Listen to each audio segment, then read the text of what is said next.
Без никакви проблеми се одвива гласањето во источниот дел на Македонија. Достоинствено во фер и демократска атмосфера. Граѓаните гласаат за градоначалници и советнички состав, кој во наредните 4 години ќе ги водат општините.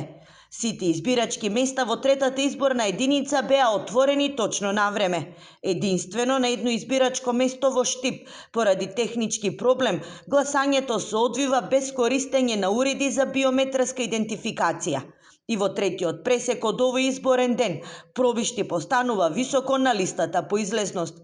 Овде до 13 часот своето право на глас го искористиле 32,78% од гласачите.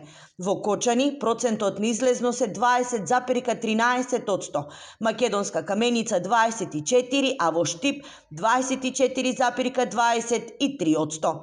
До сега во овој момент немаме пријавено никакви нити нерегуларности, никакви проблеми во самите избирачки одбори. Гласањето тече најнормално, се е најрегуларно, фер, демократски. Изборите се надеж за подобар живот, за подобра иднина, коментираат граѓаните, кои денеска го искористија своето демократско право гласајќи за градоначалник и советнички состав. Треба да се излезе денеска на гласање, мислам секој да си го оствари своето право на избор.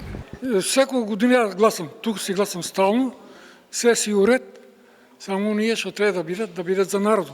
Тоа ни е наше првен законско право, а второ и граѓанско право. Што значи, ако не гласаш, ти не постоеш. На овие 8 поред локални избори во источниот дел, односно во 11 општини во Брегалничкиот регион, со право на глас е 149.283 граѓани.